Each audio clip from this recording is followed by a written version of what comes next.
Surprise! Level up! Yeah, I figured that since I've still got some time, I might as well go right to the next chapter. And this is chapter 4 of Empathy, Eureka! Let's see what grand adventure awaits us this chapter. Riley sighed as she trotted down the halls of her new middle school. She'd only been there for a few days and was still having trouble finding her way around the school. By the time she'd found her classroom, the school bell was only a minute or two from ringing. Entering the classroom, Riley quickly moved to an empty seat near the back of the room. She noticed a few of the other students glance at her as she walked in before turning away, though most paid no attention to her at all. It was then that Riley remembered that, as good as the last few days had been, she still did not have anything resembling a friend here at school. She'd hoped to see Tip before going to school that day, or even find out that they would be going to the same school. But when she got up this morning, Riley's mother had told her that Tip and her mother had already left for the morning. Riley knew that San Francisco was a big city and had multiple schools, plenty of other places for her new friend to go, so it wasn't surprising that she wasn't here. I'm currently walking on gravel because we're heading to Levitt's Woods. Sorry if that becomes a bit of a distraction. The bell rang just as Riley set her backpack down. The teacher quieting the class as the girl dug her things out of the bag. "Good morning, class," the teacher greeted as the class quieted down. "Now, I know it seems like we just went through this, but we have a new student joining our class today." The words caused Riley to jerk her head up in surprise before her features broke out into a wide grin as she saw Tip standing at the front of the classroom. Tip noticed Riley looking at her and gave her the other girl a smirk and a slight nod. "Would you like to introduce yourself?" the teacher questioned as she looked down at Tip. "Sure," Tip agreed with a shrug. "My name's Gratuity Tucci, but you can all call me Tip." "Where are you joining us from?" the teacher asked. "Barbados," Tip answered. "My mom moved here for work." "Barbados? My, that is exotic," the teacher commented with a hint of wistfulness. "What did you do there?" "Normal stuff like swimming, dancing, playing cricket," Tip explained, before sighing at the confused looks of her classmates gave her at the mention of her favorite sport. Because of course they would. "Anyway, I live here now. I actually moved in across the street from Riley over there." As Tip indicated to her, the rest of the class turned to look at Riley, causing the blonde to blush and wave awkwardly. "Well, isn't that nice?" the teacher questioned rhetorically as she looked over at Riley. "It looks like there's an open seat next to her. Why don't you have a seat?" Tip nodded in reply and walked over to the desk that sat to Riley's right, plopping her backpack on the ground as she settled into the seat. "Why didn't you tell me you were going to school here?" Riley questioned with a grin, whispering as the teacher started the day's lesson. "I didn't know myself until this morning," Tip quietly replied with a shrug as she took some things out of her backpack. "My mom and I had to leave early today so she could come here and fill out some paperwork." "This is awesome," Riley grinned as she opened her notebook. "I can't believe you live across the street from me and sit next to me at school." "Looks like you're stuck with me," Tip commented with a chuckle. "Hope you don't get sick of me." "Never," Riley replied with a large grin. "Oh, that is just sweet." I think this has made Riley's school days even more better than before. Now all we need is Getoroki Kisaragi, otherwise known as Kamen Rider Forze, coming in and announcing his intention to make friends with everyone, and they can all join the Kamen Rider Club and have great adventures, and I'm just rambling on about something that will not happen in this fanfic, because Kamen Rider is obviously not in Big Hero 6 Inside Out and Home crossovers like this. The afternoon sun hung heavy over San Francisco as Riley and Tip made their way back home from school. "So, what did you think of your first day?" Riley asked. "It was alright," Tip replied with a shrug. "Feels weird being in a new place with all these strangers. Honestly, I'm really happy to have you here." "Thanks." Riley said with a grin before sighing sadly.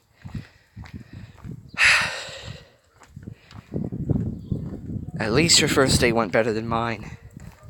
Why's that? Tip questioned. I may have cried on my first day, Riley admitted as she hung her head in shame. In front of the entire class. Really? Tip asked with sympathetic sadness. Oh man, that's rough, Riley. Yeah, Riley agreed as she ran a head over her face. And you must think I'm a total loser. Hardly, Tip answered with a snort. I doubt anyone else in class does either. Really? Riley asked in surprise. Judging by the way they acted around you, I don't think so, Tip answered. Even that one pretty cool girl didn't seem to look down on you. I guess, Riley replied with a shrug. I mean, she's not that cool. The girl was wearing makeup, Tip stated matter-of-factly. So? Riley questioned dismissively. There are cooler things than makeup. Tip looked at Riley in confusion for a few moments before something clicked in her head and she rolled her eyes. You're still thinking of that go-go chick you've got a girl crush on? Tip questioned with a smirk. Hey, she's awesome, Riley argued before quickly adding, and I do not have a crush on her. Uh-huh, Tip replied, sounding unconvinced. Whatever, Riley relented with a roll of her eyes. All I'm saying is not only does she wear makeup, but she also has a tattoo. A tattoo? Tip questioned, arching an eyebrow at Riley. Yeah, on her right shoulder, Riley explained, rubbing the spot on her own shoulder. I didn't see what it was of, but it was peeking out from under her sleeve. Plus, she's like this genius engineer and an expert biker. And she does roller derby, which is like super hardcore. I wouldn't be surprised if she did martial arts or designed video games or fought crime in her time off. That last one was excellent foreshadowing, Finmonster. Excellent foreshadowing indeed. And I may have just spoiled that. Sorry. From now on, I'll shut up when there's even more further foreshadowing. From now on, when there's future foreshadowing, I'll shut up about it, okay? Promise. Yeah, totally not a crush, Tip stated with a snort, burning a glare from Riley. As Riley looked at her, she quickly glanced Tip over before looking up at the sky. How can you dress like that? Riley questioned as she looked at Tip wearing a zipped-up green hoodie and blue jeans. Aren't you hot? What? No, Tip answered with a shake of her head. It's way warmer in Barbados. It's downright chilly here. Besides, you were dressed nearly the same way a few days ago. Yeah, because all my summer clothes were in the moving van, Riley explained. I didn't think it was going to be this warm here. It's not, Tip argued, looking at the yellow tank top, jean shorts, and flip-flops Riley was wearing, the blonde girl's hair up in a short ponytail to keep it away from her neck. You're just some crazy Northern who's never seen the sun before, Fargo. If you're cold like this, you'd turn into a popsicle from where I'm from, Riley replied, giving Tip a playful shove. Which is exactly why I'm never going anywhere near there, Tip said as she bumped Riley. Tip said as she bumped Riley back, causing both girls to laugh. So, how's this boy genius doing? Tip questioned after their laughter died down. Why are you asking me? Riley questioned, her cheeks coloring slightly. Because I know you'll know, Tip answered, smirking as Riley looked away from her while tucking a loose strand of hair behind her ear. Well, I didn't get to see him yesterday, Riley explained. He's been up in his room working since we last saw him. What is this thing he has to do again? Tip questioned. He has to make something for this event at the end of next month, Riley explained. If he gets enough attention for it, they'll offer him a scholarship for the school. Sounds tough, Tip commented. Yeah, and it's super competitive, Riley added. People from all over the world compete for this thing. You think he's got it in him? Tip questioned. He's the smartest guy I know, Riley replied with a smile. You should see the robot he built for his bot fights in action. Should we check in on him?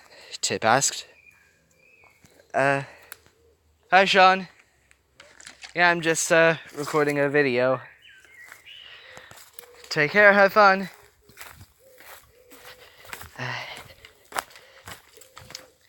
I was just saying hi to a friend. Oh, come on. Should we check in on him? Tip asked. I don't know, Riley replied hesitantly. I don't want to bug him. Oh, come on, Tip stated as she rolled her eyes.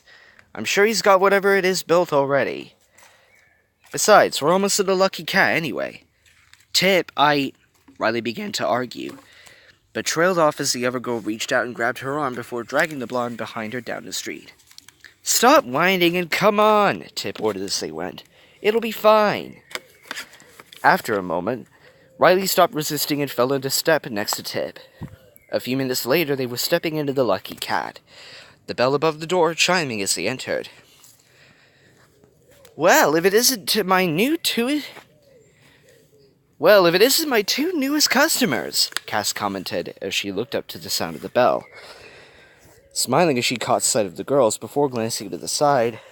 Well, not newest anymore. Following Cass's gaze, Riley was surprised to find her mother sitting at a table nearby, a cup of coffee sitting in front of her. Even more surprising was the fact that Honey was sitting across the table from her. Mom, Honey, Riley said with a surprised smile as the two girls walked over to their table. What are you guys doing here? I come here a lot, Honey explained, taking a sip of her drink before continuing. I was, meeting Tadashi here after he was done with classes. He's upstairs right now. As for me, you were saying how great this place is, so I had to try it out, Jill replied with a smile. I have to say, it really lives up to the hype. You know, flattery will get you everywhere, Cass commented as she walked by, causing Jill and Honey to chuckle. I happened to run into your friend here when I got here, Jill went on as she turned her attention towards Honey. I recognized her from the way you described her, though I was under the impression your name was Pam. It is, Honey replied with an embarrassed chuckle. Honey is the nickname my friends from school call me. Riley must have picked it up.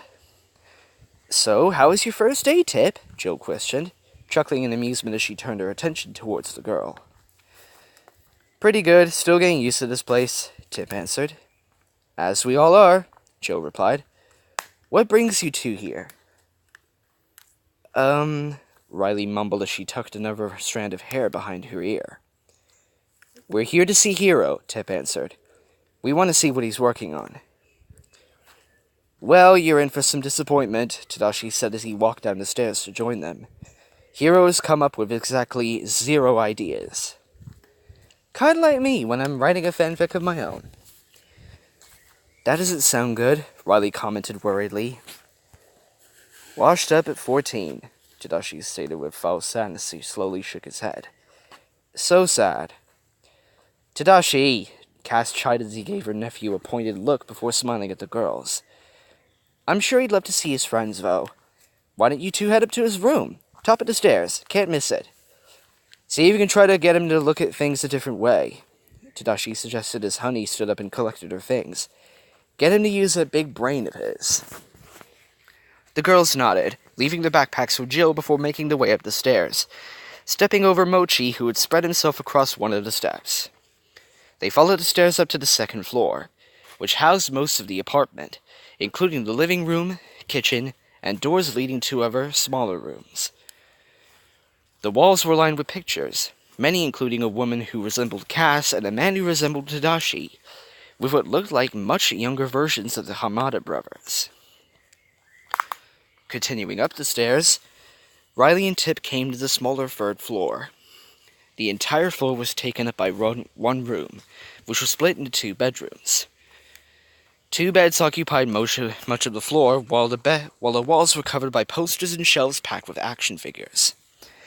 In one corner, a large desk sat with an equally large computer on top of it.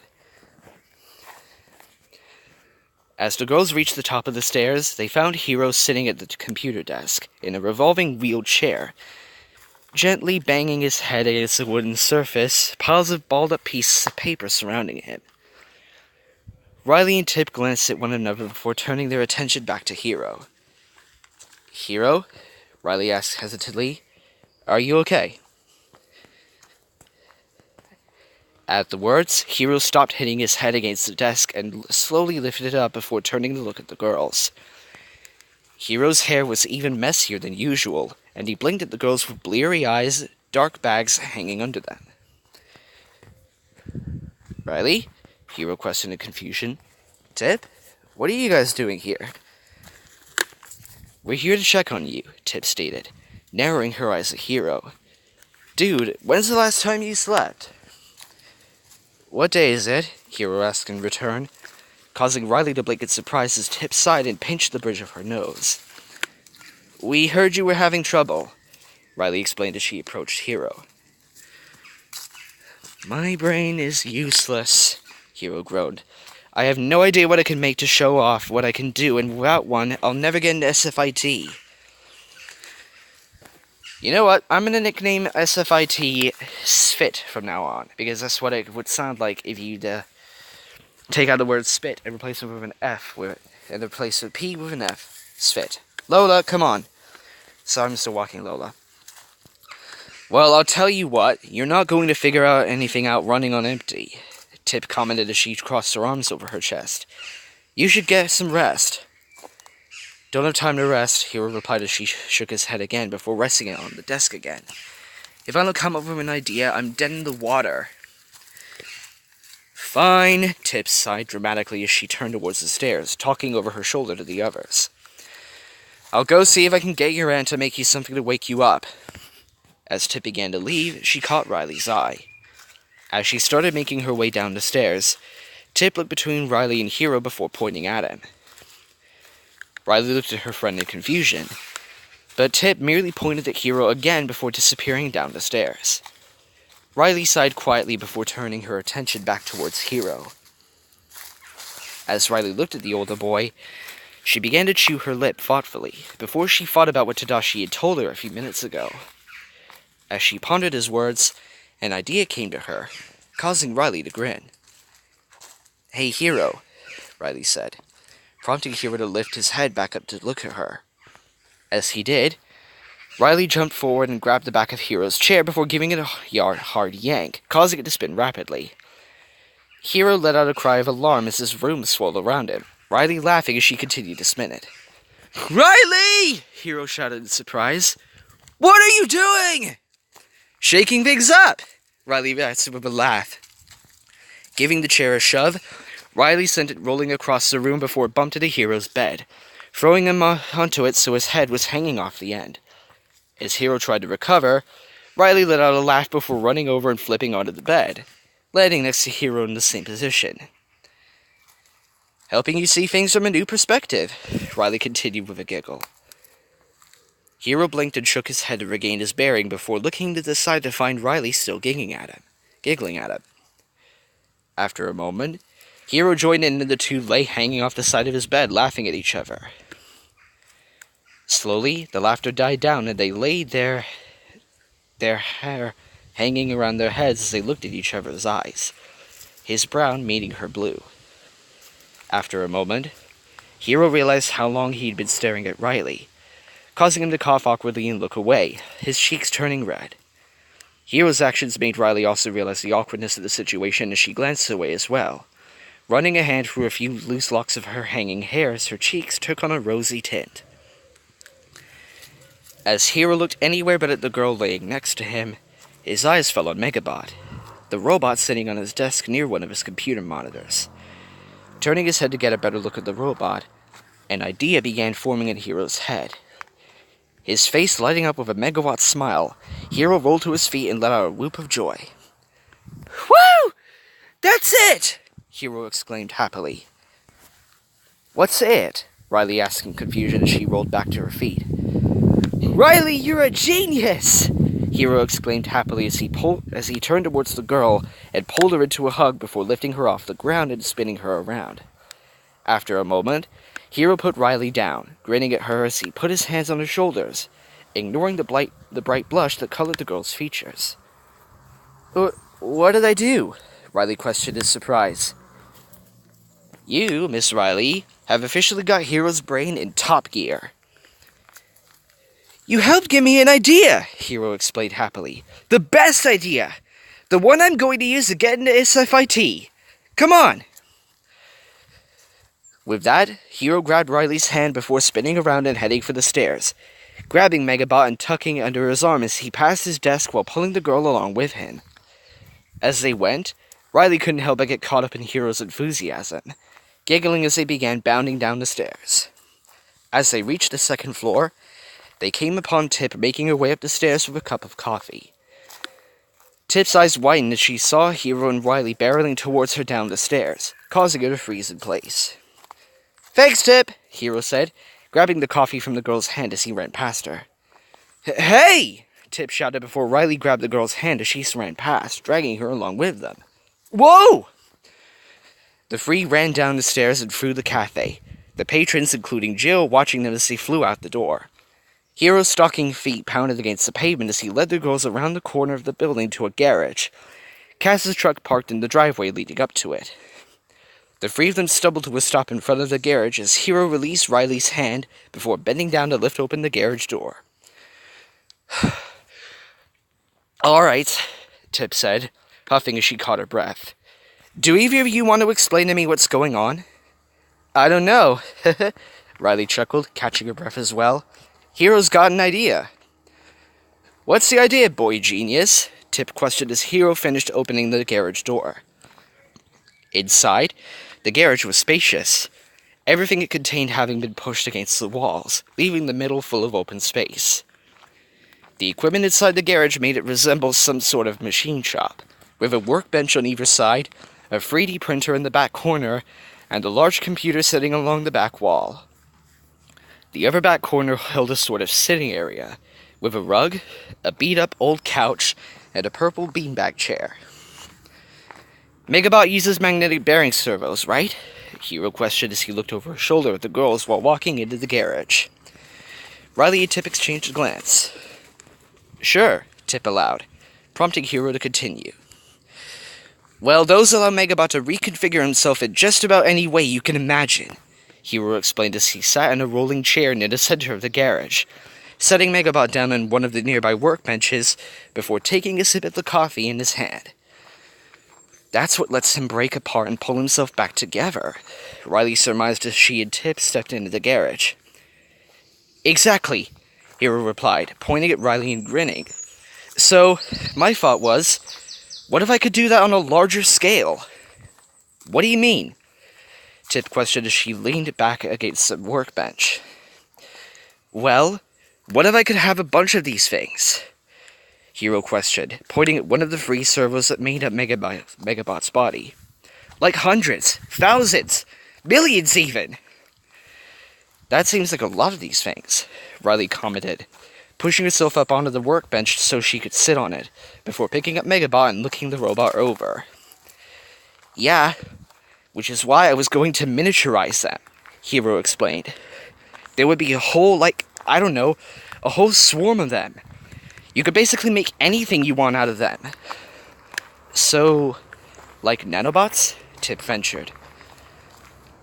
"Not really," Hiro replied with a shake of his head. "Nanobots are supposed to be super tiny, like you can't even see them. These would be more like microbots?" Riley suggested. "Yes!" Hiro said excitedly, seizing the idea. "That's perfect! They're microbots! You're just full of great ideas today, Riley." "This is going to be great, Hiro," Riley said, blushing at the compliment. "I can't wait to see how these turn out." "It's going to take me some time to get it all worked out," Hiro said as he smiled warmly at Riley. "But when I do, you'll be the first to know." Riley blushed brighter and tucked another strand of hair behind her ear, while Tip rolled her eyes and smiled. That was a great chapter. Author's note: another week, another chapter. This one was a bit shorter than the others, but I still really like how it turned out. Hope you guys liked it too. As always, feedback and critiques are always welcome, so please review. Later. And I'll see you later too, Finmonster. This chapter was excellent. I think that the chapters directly after this are going to expand on what the movie didn't, which actually shows Hiro, Riley and Tip making the microbots together, rather than actually having it in a fast-forward montage like the movie did. Well, we do have 36 chapters, so I'm willing to bet it's going to be adaptation expansion from this point forward. So, we'll see what happens next time, and until then, I'm the Masked Ranger saying, I hope you enjoyed this. Let me know what you liked about it, leave a like, possibly a subscribe, and I hope to see you all again soon. Keep moving forward, and I hope you enjoy the rest of this epic fanfic.